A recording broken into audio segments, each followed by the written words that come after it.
Tonight is August 23rd, and you're tuned in to Power Stream Live. I'm Kyle Marve, and right here I have Rio Sarah, not Rio Ciroc. Thank you. I heard they mess that up all the time, man. Yeah. Rio, Yes. you are an up-and-coming artist. You've been doing this for a while. You're from Montgomery, Alabama, correct? Correct. Correct. All right. No Tell us a little bit how you got started in the artist. How I got started in art period. Yeah, in art period. Well, right now, I mean, it's a genetic thing. First off, my father was an artist. Couple of family members before him were artists. I don't know exactly who, but it started with him a drawing that I saw, and I was about 4 years old at the time. And when I saw that drawing, I knew that's what I wanted to do. I knew I wanted to be an artist. And your father is referred to as the Renaissance man of Montgomery, correct? Correct. All right, what kind of art did your father specialize in, man? He specialized in his own style called Silhouetto Relievo, which was pretty much silhouette images and brilliant, bright colors in the background of all of those silhouettes. So that's would you say in your art, you can see right here we got something going on one of our models right here. Would you say that you borrow heavily from your father's style? I think I borrow slightly from my father's style. Well, slightly from your father's style. only because I mean he inspired as far as technique and perseverance and really learning your skill. He taught me that a lot.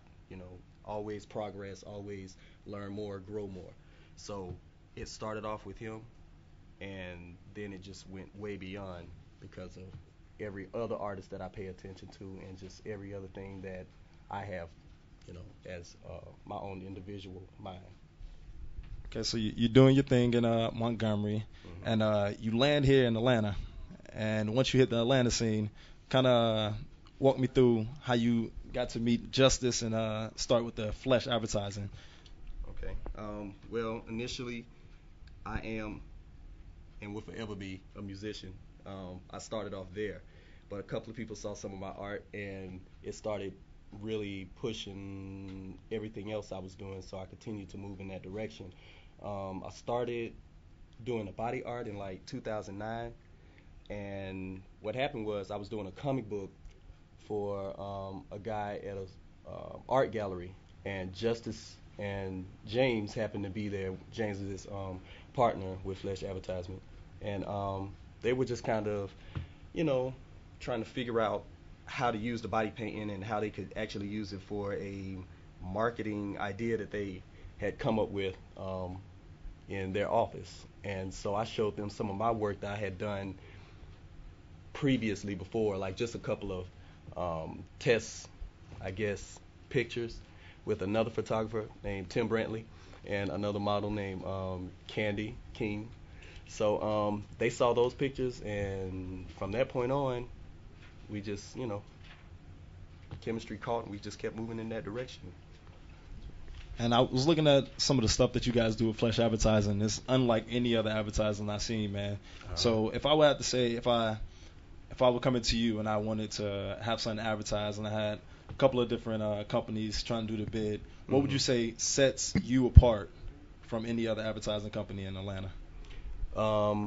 First off, originality, and I guess maybe that risk to create something out of first of all out of thin air, because half of the time I don't sketch any of this stuff out. I just draw right at the moment. But I say in marketing it would be I guess so more creativity, because you have so many people that do marketing on billboards, marketing on commercials, and marketing maybe on a car if you can catch it fast enough while it's driving down the street. But people is a different medium, is a different I guess way of grasping people's attention. And then on top of all of that, when you take a person and paint and connect it so well that people don't even realize that the person is nude, or the person, you know what I'm saying, is kind of half nude, or whatever the case may be. That's a task right there, right? Yeah, it's a task in itself.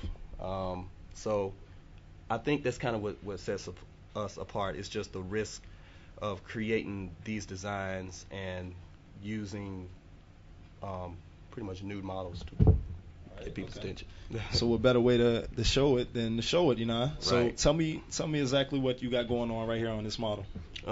At this moment, I guess I'm drawing my middle name, which is Phoenix. My whole name is Rio Phoenix Sarah. And the real name, that's your real name. yeah, that's my real name. Let me see your driver's license, man. I lost it. But for real, Phoenix is my real middle name. And I just, I feel exactly, I guess, like that mythical bird is. It's something that never dies. That's how I feel about my creativity. That's how I feel about my ingenuity as far as an artist. It'll be something that's going to stand the test of time forever. Now, if we want to see some more of your art, man, where would we go? RioSirah.com. That's RIOSIRAH. You can go to Facebook to find that same thing under the same name.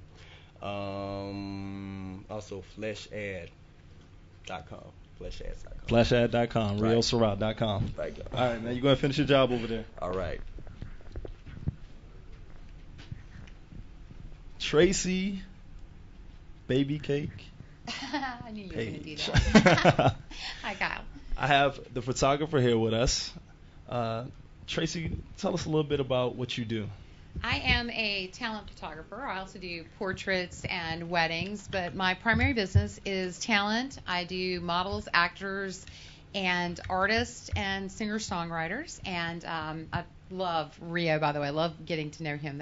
That's fabulous. Thank you. Might be And some I work would in there love somewhere, to Rio. photograph some of his stuff.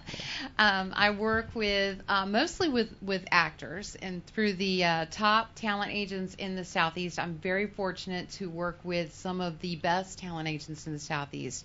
Houghton Talent, People Store, J Purvis Talent.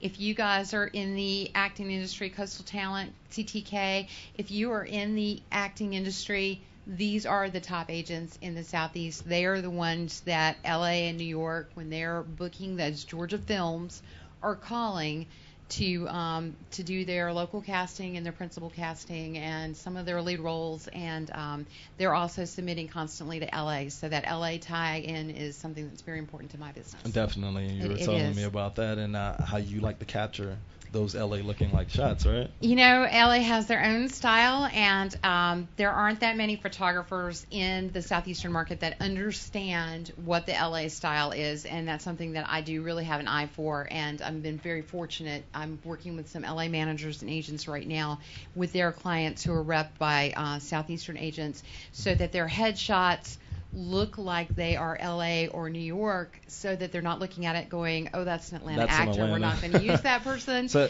would you tell me And transcend. how you would capture, let's say, the LA feel in a picture? Well, the LA style right now is to use natural daylight and location photography, but you want your location to blend into the photograph. So that's the one thing that we're really focused on doing. We use those textures of an outdoor setting, but you don't necessarily want it to look outdoors, so you have to really capture indirect lighting. Mhm. And so I've really worked on that technique and to make sure that we are capturing the intelligence and wit and warmth of our talent in a photograph, Definitely. and still using that natural light, which is more flattering to the skin tone. Definitely. Now, do you have any tips on how to shoot New York film? Well, I Now, mean, see, I'm originally from New York, so New you know I York would is really very like similar to to LA. I mean, Yeah. again, you want the blending of the coast. Yeah. You don't want a casting director to look at your headshot and say, this is a Georgia person and we only want LA talent. You want it to. I've been shooting just a few weeks ago. I was shooting a young man, David Top, who has just landed an LA manager, and this kid has already done a couple of fairly good-sized projects. He's was in a Hallmark film starring opposite of Daniel Pennebaker just recently. This is a kid you were going to get to know, David Top, a really top talented kid. Younger guy? Using that name, Top again. Younger guy. Okay. He's gosh, I want to say David is 18. Wow. He's really an up-and-coming From here? kid. He's from Asheville, North Carolina. Okay. And but we needed to make sure his headshot looked like it was from L.A. because he's already shot a Hallmark movie. He is the male lead in the new Mandy and the Forgotten Tunnel movie about to be released. at Christmas, and we don't want his headshot to scream Southeast. We want it to scream David Top. Yeah, and those two markets are a lot more marketable than Atlanta, even though Atlanta is coming up. We are one of the top 3 markets in the nation right now, but they're still hiring talent out of LA, so you want our talent to look like they're coming from LA. Okay. And the same with New York. You want the New York talent to look like it could come from LA. Definitely. All from the same market. You don't want there to be any prejudice. And I see that you prefer to work with younger models, or the majority of your clientele is younger models? I somehow have drifted toward the younger set, I think because I'm very good with the younger set, but I love working with adults too. I've been working with Vince Pisani over at Houghton Talent. I just did his headshots, and Janet Metzger with Atlanta Models and Talent. I finished her headshots, and these are some very adult actors with very strong reputations. That's great. Okay. So how did you get started in photography? You said, and you threw me for a loop earlier when I asked you where you were from. You said Rome, right, and Rome, then I Georgia. asked you what made you come to Atlanta from Rome. Oh, and I told him, I said, I speak awfully good English for somebody from Italy, don't I? Yeah, no, I'm from Rome, Georgia. I have a studio in Rome, Georgia, but I work with talent in the Atlanta market, and I don't mind driving to Atlanta. And I'm in the Carolinas several times a year, and in Florida frequently also shooting. Okay.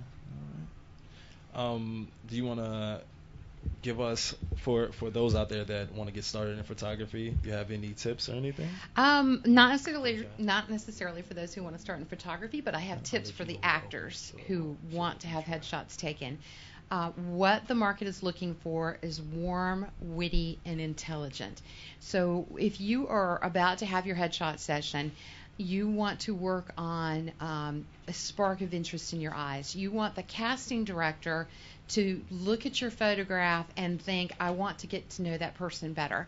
So if you can convey in your photograph interest, that you have listening skills, and that you are an interesting person, and that you can convey interest on film, that is going to capture their attention and their imagination and make them want to get to know you better. Definitely. Okay. You have any other questions for me? I have a million questions. Oh, keep them going. Give me some of the models and actors that we would recognize that you've worked with. Well, if you are in the Atlanta market, then you know that The Walking Dead is filming in Atlanta, and Chandler Riggs from The Walking Dead, he's one of the leads. He plays Carl Grimes, and he is one of mine. And then, of course, I've mentioned David Top, who just co-starred with Danielle Pennebaker.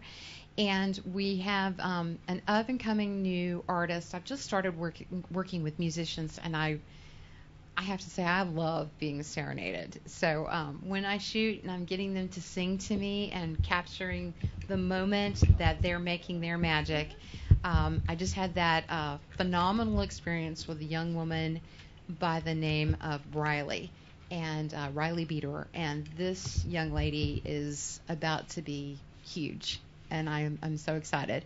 And then also this summer he's he's a lead in a film about to be released, Ben Sabat, and he sang for me also. And just those magical moments that I get to capture with an artist, I appreciate so much.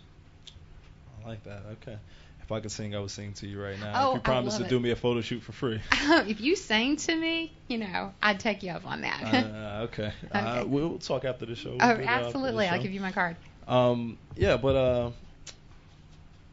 Starting up as a photographer, when I asked you earlier, is because you have a lot of people now that think they can just take an iPhone and just snap a picture, and I might be one of them. Take a picture, and I'm a photographer. Digital photography has put the medium into the hands of a lot of people, and there are a lot of parents out there trying to shoot their kids, and a lot of actors who are trying to take headshots of other actors, and this is the marketing tool for an actor. This is what gets you in the door, and a good headshot means the difference between a casting director setting it aside to look at later and a casting director setting it aside to throw away.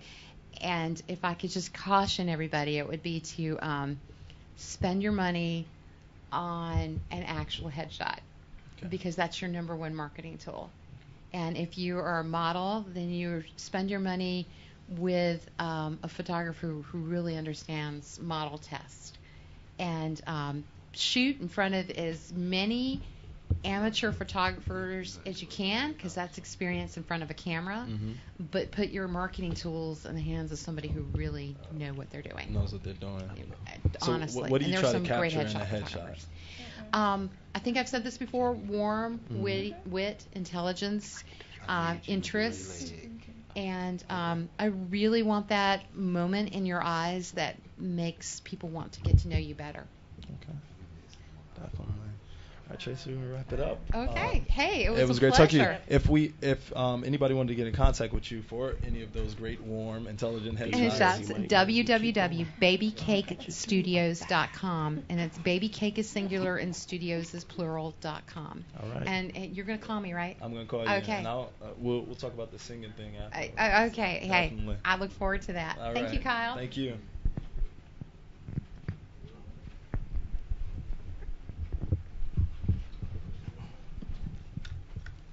Mr. Sarah, where we at on this little mural on this lady right here, man? Here, I'm into a mid close. Still working on. I'm a very detailed type of artist. I try not to take the rest of my life to create a piece. Stand your canvas up for a second so you can see how course. intricate this actually is? Will you stand up for a second for me? It's beautiful, Abby. Turn to the side a little bit. That. Turn Go ahead, tell us. Okay, well, I use her actual eye as the bird eye. Move it a little bit. There you go. And for the rest of this, it's just simply feather design that I'm drawing out of my head as I go along. Now, when you use body as canvas, as you said, and for your advertising, is there a certain body part that you would use to, in particular, or is the whole body? You just do the whole body, man. Usually, it's the whole body. I mean, I'm always pushing myself to create different illusional art pieces with each part of the body, like just maybe the foot or maybe the arm, hand, just the face, and then, but mostly, the most shocking part of it is doing the whole body, so usually it's the whole body.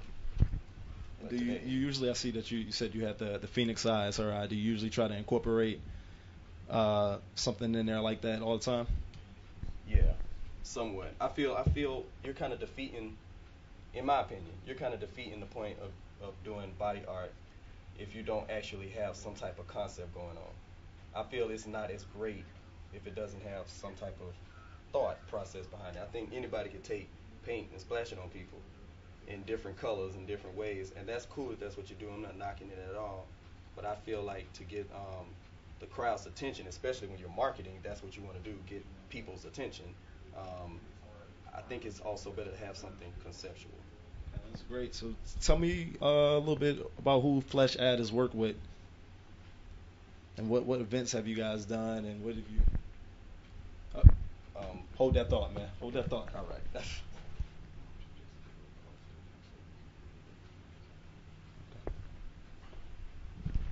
What were you saying about who you guys work with? Well, we worked with a lot of people. I don't even know where to go. I'm drawing a blank. I know you guys done a lot of events, man. You do Well, events all the time. recently the Bonner Brothers show. Okay. What'd you guys do for that? We did some body art for a company called Naked Hair, which was selling hair products for weave, which is 100% natural hair, Remy virgin hair. I ain't real good on the hair thing. On the hair thing, yeah, that's a real sore subject, man. We get beat up in here. Hope that I promoted that the right way. But so you did Bronner Brothers, which is really big here in Atlanta. Really big, man. Extremely big. We've done some stuff for Magic City. We've done some stuff for a couple of magazines, Control magazine. Wow. It's a lot. It's a lot. So I don't even know where to start or begin. Cool. So tell me a little bit about the thought process. The way you approach a project. Do you just throw some things out there? Do you take some time to actually come up with something and then come back to them, or what? Well, it's always good for me to know what the company is about. What presence and imagery they are trying to present with their company. That's always a step forward in helping me create the idea of what I need to do in order to convey the company's message and integrity of the business. I mean, you know, some people, the way that their company is, they can't really have total nudity. So, you know, you can have different artistic ways of still conveying that message, still getting the marketing idea across, and still, you know, keeping it kind of conservative. Okay. You consider yourself a pretty quick guy on your feet? Very. All right. I'm a major soda company. I want to do an event in Times Square using, say, about 300 different models. You can give me a concept right now? The concept would probably be 300 different models, all of them laid out, and then I would paint whatever company. I'm thinking Coca-Cola off the jump, since you said soda. I mean, the picture would have to be aerial, because everybody would be laying on the floor. But from an aerial view, you see the whole Coca-Cola bottle drawn out on all 300 of those people, all the way out. That was just that, man. All right. See how much more you got left on this, man? I'm nearly done. I was asked to do a leg, so I think a leg is gonna go down. You know? Okay. All right. Are we gonna be using the same concept, the Phoenix concept, all the way through? Are you gonna throw a little curveball for us, man? But you know what? Since you just said that, I might throw a curveball. Throw a curveball. Yeah. Show us a little bit of them skills, man. Yeah. Okay. All right. All right. Let you do your thing, man. All right. Give us a spin around for a second, so we can see the whole thing. All right. It's coming out real nice, man. Coming out real nice. We sure did. All right.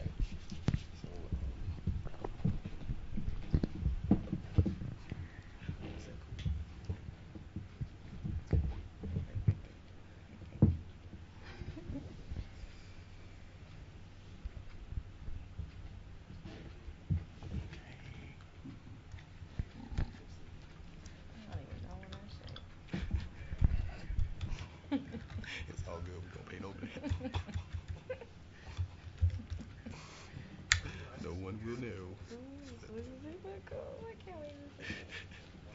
Unless they look at the other leg, then they'll know.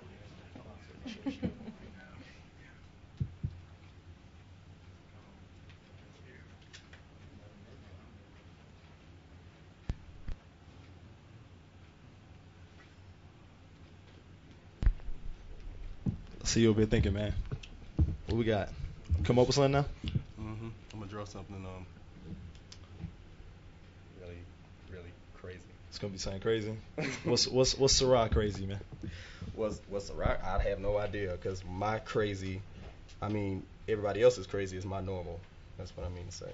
So, I mean, I don't deem it to be crazy. Other people look at it and they think that it is, but I don't know. I'm just gonna draw some weird creature. Give us a walk through what's going through your head right now, man. Exactly where you going with it.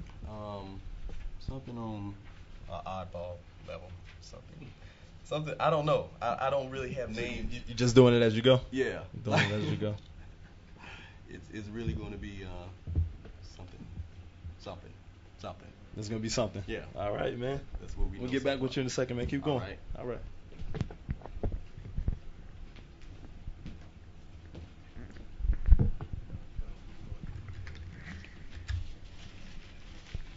We're here with Takina. How you doing? I'm good. How are you? I'm great. All right. Multi-talented. Multi-talented, We're going to yes. start right there. And you Yes. know what I'm going to do. What are you You gonna know do? what I'm going to do. What you told me not to do. Don't do it. All right. We're going to do a rundown of everything that Takina does. Takina directs. Yes. Takina writes. Yes, she does. She acts. Yes, she does. But most importantly, she sings. I don't know if that's the most important. Oh. We'll let them be the judge. Give me a little bit. Give me a little bit. I told you I was gonna put you on the spot. Yeah, I'm gonna get you too. I told you. Let me see. Jesus loves me. This I know, for the Bible tells me so. That's all you get. That's it? That's it. We got to pay for the rest of it? Yeah. All right, let's talk about your current project. Let's talk about that. Let's talk about it. Our Ordinary Lives. Out of Ordinary Lives. That's What is the Our name. Ordinary Lives? Our Ordinary Lives is a film about a group of friends whose lives aren't so ordinary. You're going to have to If you elaborate catch a my little bit. drift, You got yeah. to elaborate a little It's bit. really 3 different stories mashed into one. Mm-hmm. A group of friends who grew up from elementary, middle school, and now that they're all grown, they're all going through their different trials and tribulations. Okay. And it's drama, comedy. Is it like a coming of age story?